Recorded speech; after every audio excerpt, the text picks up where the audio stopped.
Hey everybody, Andrew here. As you can tell, I don't have a back mirror right now, so what I'm doing is actually I'm moving some things from my old apartment to where I'm living now, and I thought this would be a cool time to make a blog. So yeah, that's what I'm gonna do. I'm gonna talk about a lot of things. Today, I'm gonna talk about some movies, and talk about some games, talk about life. You know, try not to get into politics or anything like that. I don't really like to put that out there on YouTube at least. So it's just this. But overall, life's going real good. That's always a good thing. So but yeah, so it's beginning of the year, 2019. It's a good time to reflect on last year. Look forward to the year, the coming year, and how everything's gonna go. But yeah, 2018 was a good year for me personally. I'm really happy with how it turned out. I've now been dating my girlfriend for a little over a year, which is always wonderful. I've got a job.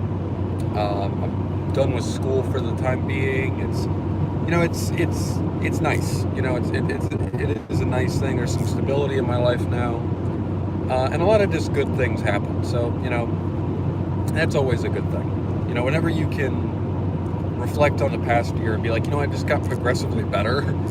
That's always a good thing. So I'm really happy with how 2018 turned out, and I'm looking forward to 2019. 2019 should be a blast of year if all goes well. But you get bumps in the road and everything. But no, I'm really looking forward to it. And actually, I'm really lucky right now. There's like nobody on the road, and I'm on cruise control, so I'm like the distance between me and like the next car is a nice bit, so I can kind of just focus, have my little bit of dual focus here, which is fine. But yeah, this is a long car ride. It's a 6-hour drive, about 2-ish hours into it. So yeah, I'm just gonna be. I'm not. This blog ain't gonna be too long, but I'm not gonna try and have this like a 30-minute blog here. But maybe 10, 15, 20 minutes to see what happens here. Got some food in the car too. Munching on some chips.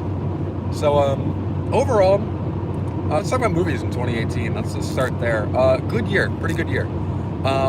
I finally watched a couple of movies that came out just near the tail end of the year. I saw Aquaman the other day. Absolutely awesome. And I'll get into that in a minute. But I want to talk about my. I don't really have a list of my best. Like, I do have a list, but it's on my phone. I'd have to look it up while I'm doing this. But the best and worst of this year really is the starting point. So I'm not really going to talk about the worst movies I've seen this year, which I've seen some doozies, believe me. I don't even remember if the Emoji Movie, no, that came out last year, or the previous, that came out in 2017. That movie was terrible, and I did actually watch it this year.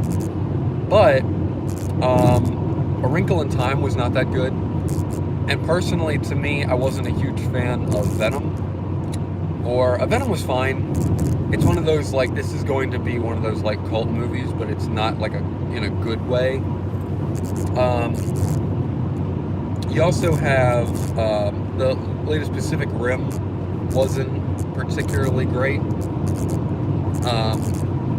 But Wrinkle in Time was probably the standout worst movie I've seen this year. And I kind of hate to say that, but it's just it was just not that good. And it's kind of a shame because the talent on display there was very good, but the script just was not. So there's that. Also, you got, as far as better movies, I like Peter Rabbit. That came out earlier this year. That was endearing and charming. I did like Pacific Rim Uprising. It's not nearly as good as the first one, but I did enjoy it. And then there's also, I actually recently watched Bird Box, okay? Not a bad movie, but it does feel like a bunch of other movies combined. I'd watch it again. It was fine. On Netflix. Check it out if you're interested. It was pretty good. The better movies I've seen this year have to be, in my opinion, some of my personal favorites. are, and I'll get to like my top two, which are really like kind of tied for first because they're two different types of things, but I love them all just the same. And it was difficult to choose which one would be like a true number one, so I'm going to kind of tell you both in a minute. But I really did like Solo, the latest Star Wars film. I like that a lot. I liked Jurassic World Fallen Kingdom quite a bit. That was also really good. I didn't see Tomb Raider. I still have to see that. But I did like Paddington 2 technically came out this year. That was charming and endearing. Christopher Robin, another one that was also really good. And I did, I'm trying to think of my list here. Ready Player One, Black Panther, all great. And Aquaman. Aquaman would make it into my top 10. Not top 5, but top 10. It would make it into the top 10. My top movies of the year, really, First Man was great, and I loved it.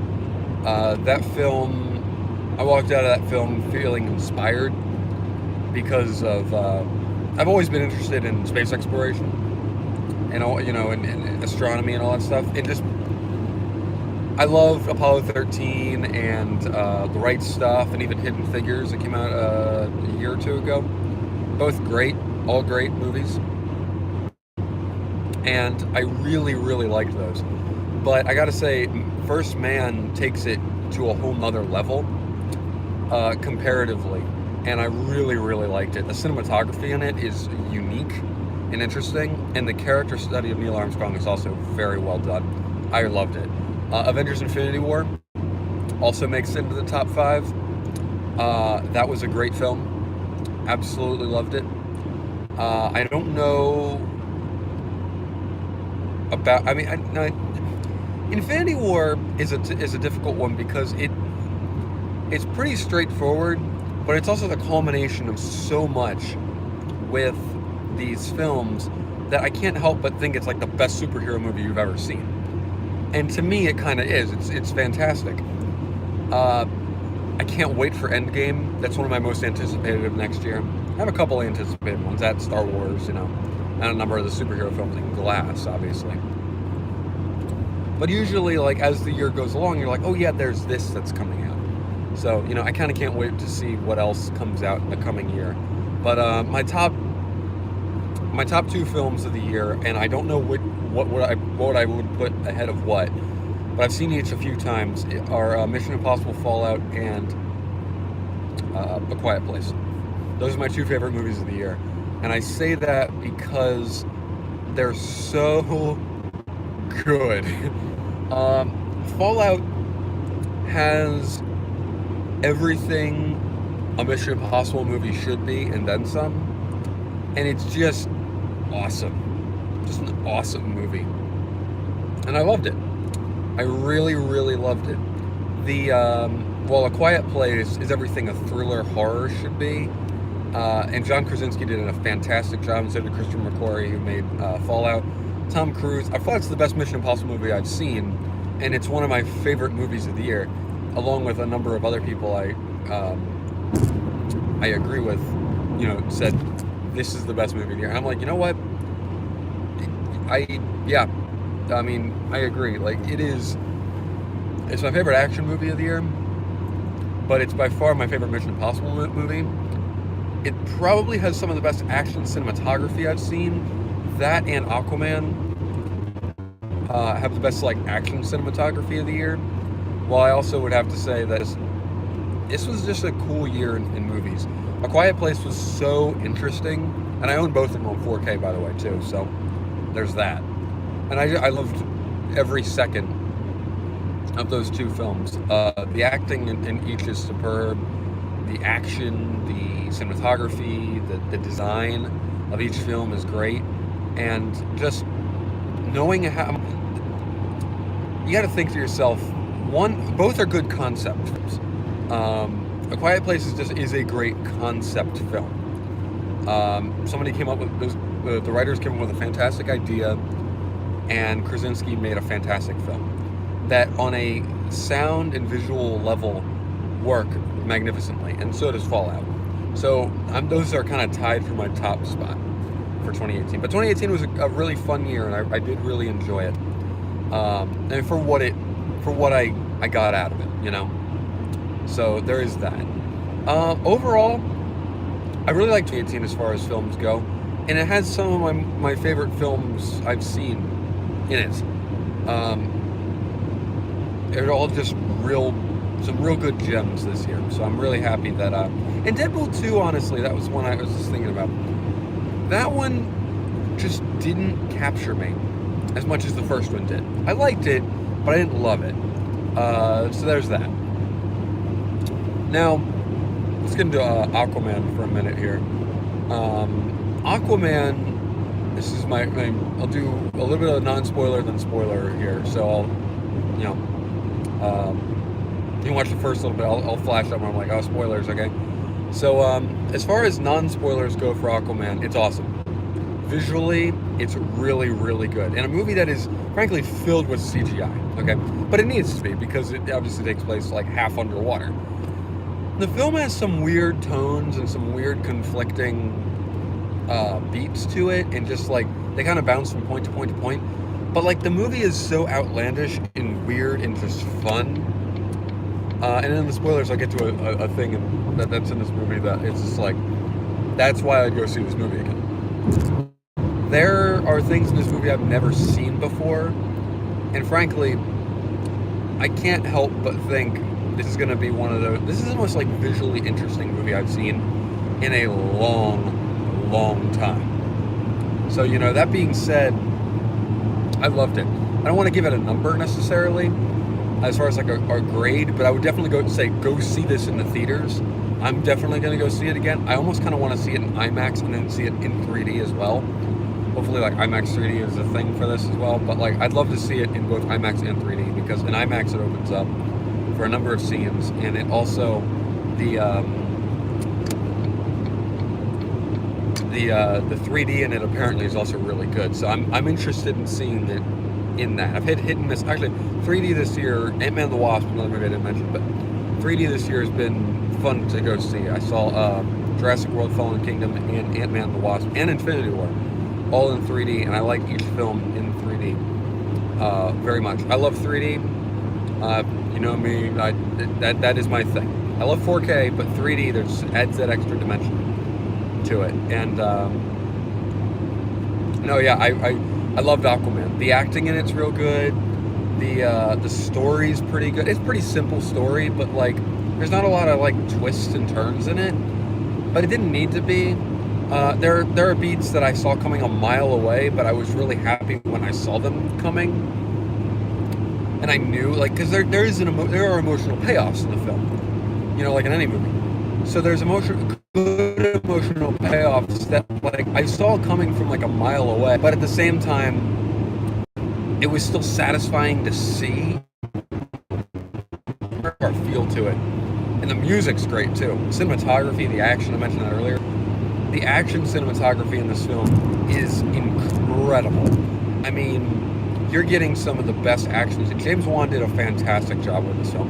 Things look comic accurate, and it is just, it's a pun kind of intended. It's a marvel to behold. It's a marvel of visual effects. There's some visual effects that don't quite work, but like, or that's only early on. But I mean, there are some things that just work in this movie, and when they work, they are on point. But this movie is bonkers too.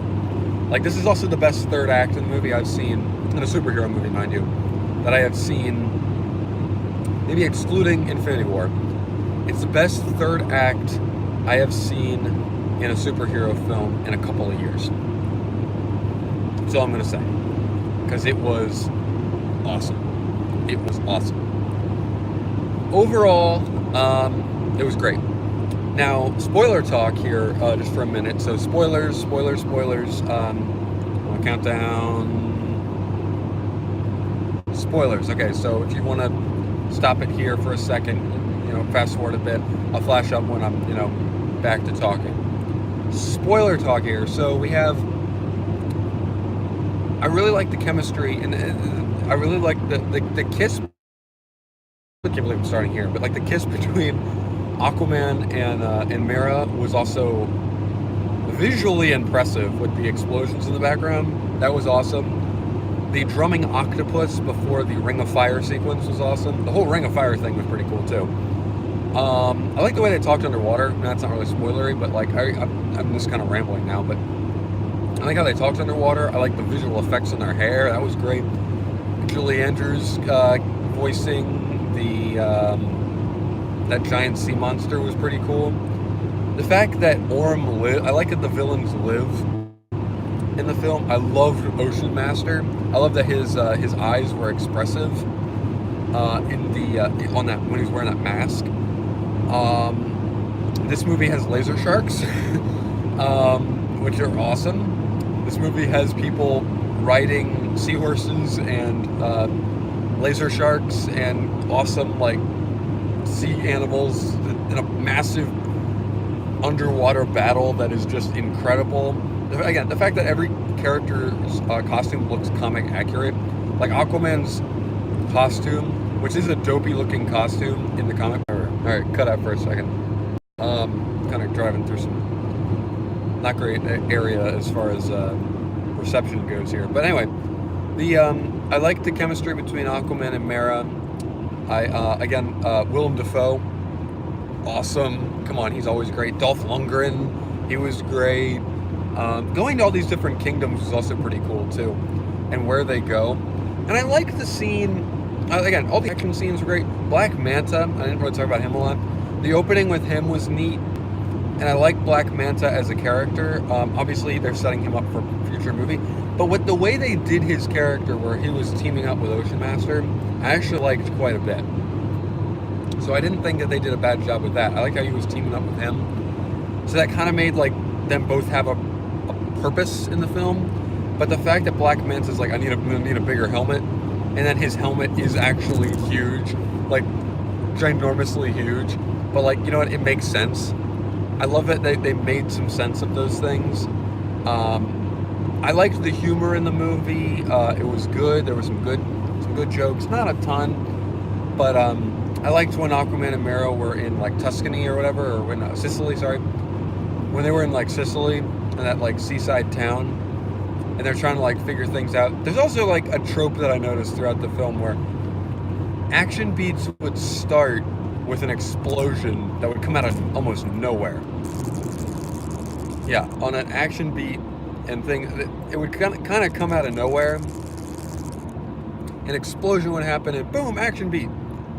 So I thought that was actually quite funny how that went from things like I noticed, and somebody mentioned that earlier on another review that I watched. Overall, I really liked this film. That ending shot of this movie is one of the coolest things I've ever seen, where he just comes up out of the water. He's like, I am Aquaman. And then it's like, cut to credits. And I'm like, oh my goodness, that's awesome. So overall, Aquaman, awesome. Loved it. It was great. I mean, I'm going to go see this movie again. It's campy and it's jokey and it's funny, but that's a tone that they were going for. Like, hats off, guys. You did it. And that's my other thing. Like, what they need to do with these DC movies, and they did it with Wonder Woman, they did it with this, and frankly, I like Man of Steel. Those are my three favorite DC films to date, honestly. I think they've done a great job on the standalone films, so they shouldn't have made Justice League or Batman vs. Superman yet, because they should have just made the standalone movies first, and then did the storylines for Justice League and all that stuff, and it would have been better. It just would have been better. So I think doing like this kind of soft reboot thing, the movie barely says anything else about any other world building around outside of Aquaman's character. So the world building of like, you fought Steppenwolf. That's literally the only connective tissue from this movie to any of the other movies, that he defeated Steppenwolf with the help of the Justice League. But that's it. So I gotta say, I really liked the film, and also just one of the best emotional beats in the entire film is when obviously Nicole Kidman is alive in that Land Before Time kind of area. There are dinosaurs in there, which is awesome. I was like, that's a dinosaur. And that whole like journey to the center of the earth kind of thing. And everybody else has said that, but that's what it is. In that area, they literally, like when he like Nicole came and asked, how is your father? And he's like, and they just cut back to him, and it's like he goes out every morning and waits for you. Like that, just Tamara Morrison on the dock, waiting there for her, is the most emotional beat I have felt in a superhero movie in a little while. Like that was a great, outside of the Marvel films, outside of Infinity War for a little bit, that's a great emotional beat, and I loved it. And I love that fact that, you know what, that's the heart of the story. The story is about him and her. You know, it is about Aquaman, but it's about him and her. And I loved it. And it was great. Aquaman was a great film. So there you go. And I'm going to close this out by talking about a couple of video games here today. So, this year's been great as far as last year was great as far as movies go. And I finally got around to, getting some games this year, some new ones. So I have an Xbox One and a PlayStation 4, and I finally got around. I just got a PlayStation 4 recently, by the way. So I haven't gotten a chance to play like every PlayStation 4 game, but I did play Spider-Man, and that's the best Spider-Man game I've ever played. And I love Spider-Man 2. And personally, I like Web of Shadows, and the other Spider-Man games have been pretty decent. And I even like the Amazing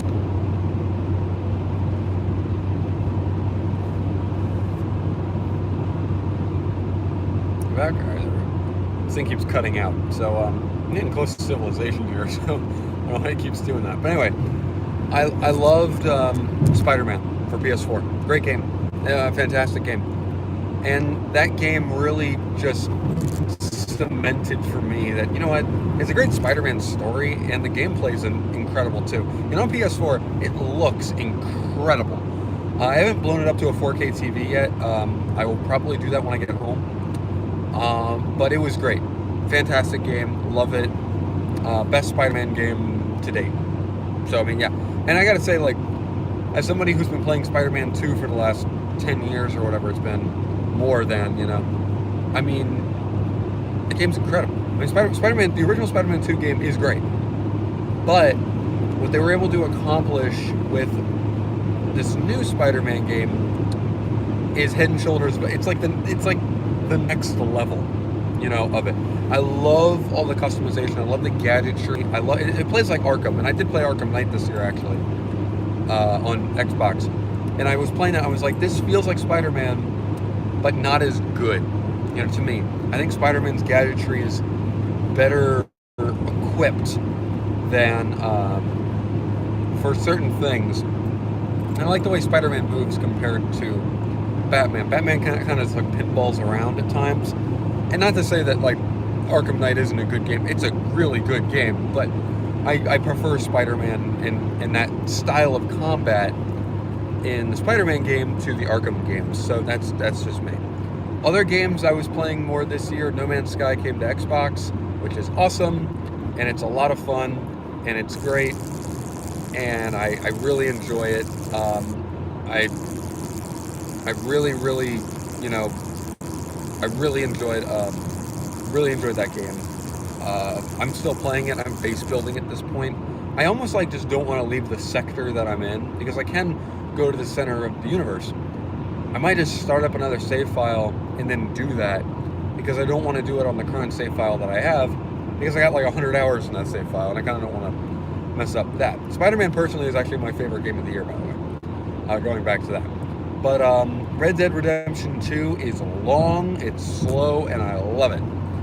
But it does take its time, and I like how big and open the world is. It's great, it's wonderful, but it does take its time doing its thing. So there is that, and there's so many mechanics in that game too. But I love it. That game is like, hey, this is like a life. Like you're playing a life, you know. And I like that. I think the combat in that game is pretty good. I like the mechanics of it. But it is like a wonderful like masterpiece of a game. It is breathtaking. I will play God of War soon. I haven't played it yet. Far Cry 5. I'm just going down the list of a bunch of games here. Far Cry 5. I like. It has some interesting social commentary, but overall, I think it's just a fine game. Not the best Ubisoft game of the year. I think that, personally, in my opinion, goes to Assassin's Creed Odyssey, because that game is incredible. You ever want to play the 300 Spartans? Well, you can do that in this game because you are a Spartan god, and that is awesome. Like seriously, like you play as basically a Spartan god, no matter what character you play. I only played as Cassandra, so I haven't played as Alexios yet. I'll probably do a playthrough with that, but I'm at like 50 hours in the game, and I'm like, Cassandra's pretty awesome, and I'm just like, not even through the campaign yet. And I'm like, this game's awesome, so I'm just gonna kind of like keep playing this forever. There's that. And again, one of the other games I played this year that I've enjoyed as it has been updated even more. Not just No Man's Sky, but I like Battlefront 2. I'm playing Battlefront 2 a little bit more recently, kind of just getting back into Star Wars and that game, and I like Battlefront 1 as well, the EA ones I'm talking about. But no, I adore Battlefront 2, and I think it's a flawed game. Believe me, it's a very flawed game. But the game does so much right. I'm playing heroes versus villains right now. Like, I keep doing that because I'm just like, well, if I can just level up all these heroes, I mean, if I get one in battle, like, I'm gonna just own people, right?